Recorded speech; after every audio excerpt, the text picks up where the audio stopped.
Assalamualaikum, salam literasi. Butuh buku? Kesempatan kali ini nggak cerita buku, nggak cerita satu buku, tapi saya tiba-tiba kok pengen ngobrolin hadis arba'in. Hadis arba'in ini sebenarnya banyak buku tentang ini ya. Saya yang paling suka sebenarnya Al-Wafi, syarah hadis arba'in yang judulnya Al-Wafi. Kebetulan tapi sedang dipinjam, jadi tidak ada di rak buku saya. Tapi ada buku yang lain, ini buku hadis arba'in ya yang mengumpulkannya Imam Nawawi, tapi buku ini penerbitnya Ziyad Books ya. Teman-teman bolehlah kalau mau ini nyari-nyari sebagai referensi. Ini boleh menjelang Ramadan ya. Jadi saya pikir buku-buku agama yang perlu kita ini. Tapi malam ini saya cuma mau cerita satu hadis dalam hadis arba'in ini di yang ke-40, hadis yang ke-40. Yang menarik di buku yang saya pegang ini, dia beri judulnya itu Harapan Pendek.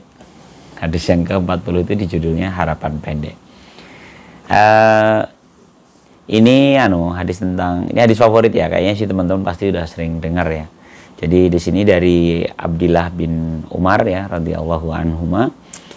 Dia qala akhadha Rasulullah sallallahu alaihi wasallam bimang kibai faqala kun fid dunya ka'annaka gharib aw 'abir sabil wa kana ibnu Umar yaqulu idza amsayta fala tangtadir subaha wa idza asbahta fala tangtadir masaa wa khudh min sihatika limaradika wa min hayatika limautika, rawahu Bukhari. Jadi ini hadis dari Abdullah bin Umar. Abdullah bin Umar ini dulu masih sangat muda saat hidup bersama Rasulullah. Dia menceritakan tiba-tiba Rasulullah itu memegang bahunya, menepuk bahunya ya. Lalu berkata, jadilah kamu di dunia ini seperti orang asing dan musafir. Jadi seorang asing yang seperti pejalan kaki. Lalu Ibnu Umar menjelaskan lagi. Jadi penjelasan atas kalimat Rasulullah itu dijelaskan oleh Ibnu Umar. Jika kamu berada pada sore hari, jangan menunggu pagi. Jika kamu di sore hari maka sore hari maka jangan menunggu pagi, dan jika kamu di pagi hari jangan menunggu sore. Ambillah sehatmu untuk sakitmu dan hidupmu untuk matimu. Rawahu Bukhari. Ini sebenarnya hadis yang sederhana ya, sederhana kan? Jadilah engkau orang asing dan penyeberang jalan, kata Rasulullah. Ibnu Umar menjelaskan, jika engkau di sore hari jangan kau tunggu pagi hari, jika engkau di pagi hari jangan kau tunggu sore hari, dan gunakanlah kesehatmu untuk sakitmu, gunakanlah hidupmu untuk matimu. Riwayat Bukhari. Jadi sabda Rasulullah ini punya makna, jangan terlalu cinta atas kehidupan dunia ini. Jadi jadikanlah kita seperti orang asing saja ya. Jadi ini sebenarnya sebuah pesan untuk bersikap berjarak terhadap dunia, asing gitu ya, asing. Jadi kalau di ini dijelasin, bahkan ditambahkan oleh buku ini tentang kalimat Salman Al-Farisi ya. Dia kekasih Rasulullah memerintahkan padaku untuk tidak menjadikan dunia ini kecuali bekalan penunggang kuda. Ada satu syair yang mengatakan, akankah kau bangun rumah yang kekal selamanya, padahal singgahmu sekejap saja. Cukup kiranya berteduh di bawah rindang bagi yang senantiasa berpetualang. Indah ya. Ada juga syair lain yang mengatakan, asa menetap di rumah yang tiada kekal abadi, namun adakah awan yang selalu berhenti. Cerita pejalan kaki ya. Meski terpenjara kau cintakan dunia, alangkah nistanya cinta dalam penjara dunia. Usahlah terlena oleh kegemerlapan maya, suatu saat kau akan meninggalkannya. Dunia memberikan kesenangan bagimu, namun dalam sekejap dunia akan merampasnya darimu. Saya pikir ini kalau bisa menjadi pengingat kita kalau saat kita asik betul dengan kehidupan dunia dan kita bersandar betul dengan apa yang sedang kita cita-citakan, yang kita inginkan di sini gitu. Padahal sebenarnya ternyata hanya pejalan kaki, hanya penyeberang jalan, hanya orang asing di dunia ini. Kayak cocok kayaknya sama kaos saya ini kaos dari Keter Arta, panggung sandiwara. Jadi ini dunia ini panggung sandiwara. Sebenarnya ini hanya tempat yang kesementaraan kita. Namun teman-teman, saya memandang hadis ini ya dari beberapa syarah tentang hadis ini. Sebenarnya banyak buku yang seperti yang saya sampaikan tadi ya, di Al-Wafi juga cukup jelas. Kalau di buku ini dia menggarisbawahi pada zuhud, tapi sebenarnya ada makna yang menarik pada kata gharib, kata asing, dan kata musafir.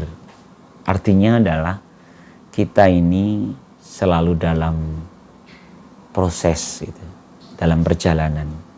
Saya senang sekali mengulik-ngulik gitu ya, mengulik-ngulik kata penyeberang jalan, kata asing, dan kata musafir bagi manusia di dalam kehidupan itu. Artinya dia sedang dalam proses.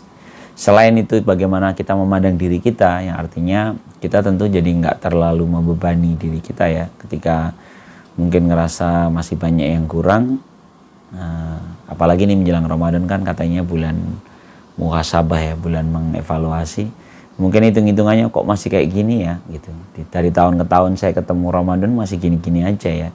Tapi jangan lupa, biar nggak terlalu membebani diri, ingatlah bahwa kita adalah musafir, kita adalah pejalan yang tentu dalam proses ya.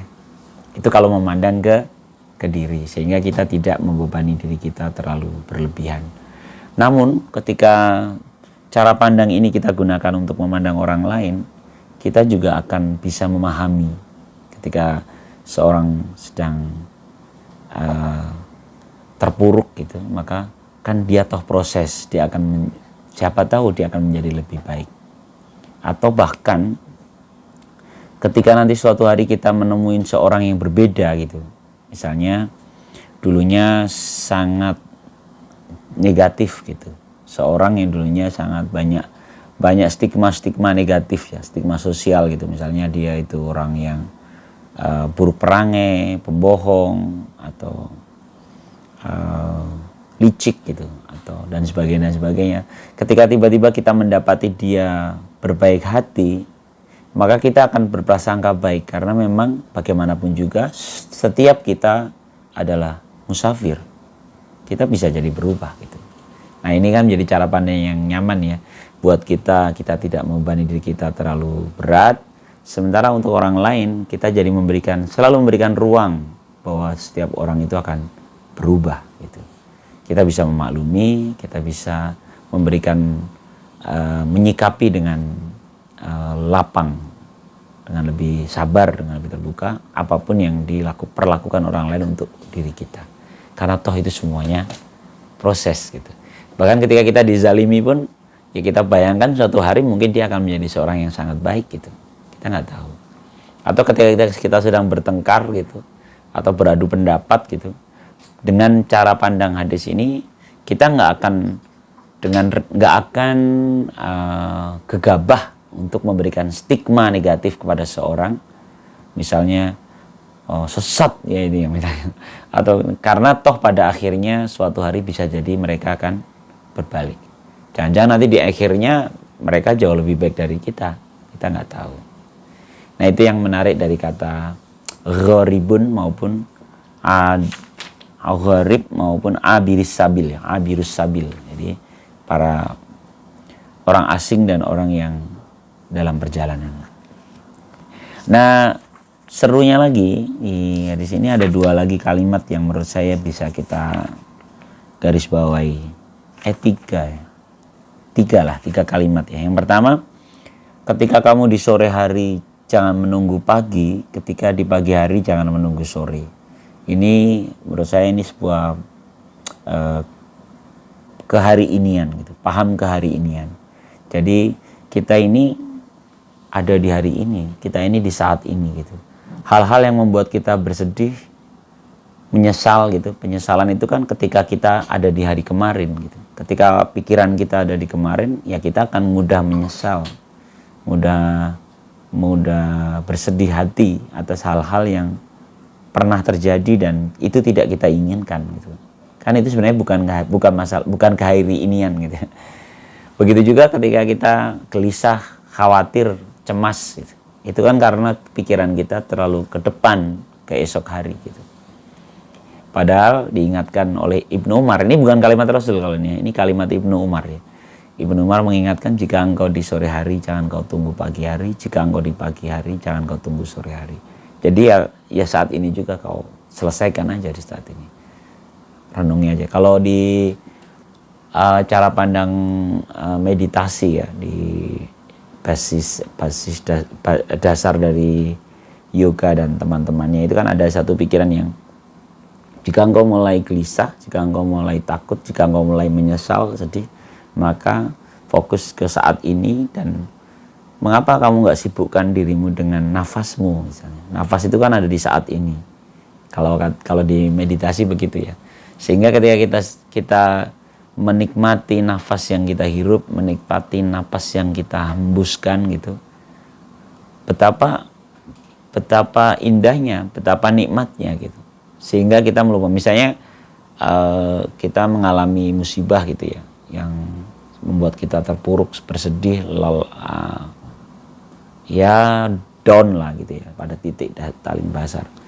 Tapi ketika kita bernapas, tiba-tiba kita menyadar bahwa, oh detik ini betapa luar biasanya ya gitu. Betapa saya mungkin kemarin, mungkin tadi saya kena musibah gitu. Tapi saat ini saya menikmati nafas yang saya hirup gitu. Jadi Fabi ayyi ala'i rabbikuma tukadziban gitu. Lalu apalagi yang mesti kita dustakan gitu. Katanya begitu. Demikian juga ketika kita punya PR di esok hari yang membuat kita gelisah, khawatir karena ada yang kita risaukan gitu.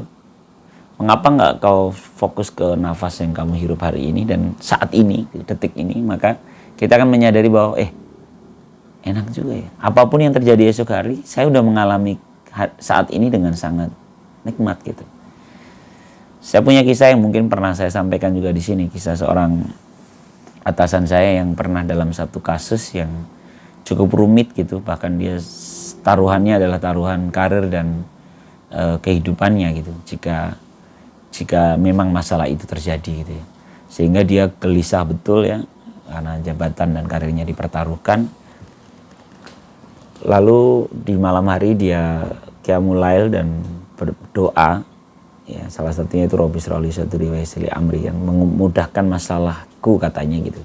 Dia berdoa agar dilapangkan dadanya dan dimudahkan masalahnya. Dan ternyata masalahnya nggak kemana-mana, tetap masalahnya nggak ada penyelesaian sebenarnya. Tapi di malam itu dia diberikan kelapangan dada. Ternyata nggak ada yang perlu dikhawatirkan. Toh saya baik-baik saja saat ini gitu ya. Lalu dia berangkat kantor di esok harinya dan ternyata yang dia khawatirkan tidak terjadi. Terus dia cerita ke saya gitu, ya Allah Put, ternyata Allah itu memberikan solusi itu terkadang bukan penyelesaian atas masalahnya, tapi hanya melebarkan hati kita, melebarkan dada kita untuk bisa menerima gitu. Sehingga ketika apapun yang terjadi esok hari udah oke lah, nggak ada masalah. Dan ternyata nggak seserem yang kita bayangkan. Saya pikir ini pesan, salah satu pesan dari Ibnu Umar yang bisa kita tangkap ketika kita nggak mau menunggu esok hari ya. Saat sore jangan tunggu pagi, saat pagi jangan tunggu sore. Oke, itu yang pertama. Yang kedua, pesan Ibnu Umar adalah gunakan sehatmu untuk sakitmu. Sebenarnya ini kan cara pandang. Atau langsung aja yang ketiga ya, gunakan hidupmu sebelum matimu gitu, untuk matimu. Sebenarnya kan ini perkara memanfaatkan waktu, kesempatan gitu. Jadi sehat itu bisa jadi suatu hari akan ketemu sakit. Begitu juga hidup kita pasti akan ketemu mati gitu. Mengapa saat kita memiliki kesempatan itu tidak kita manfaatkan?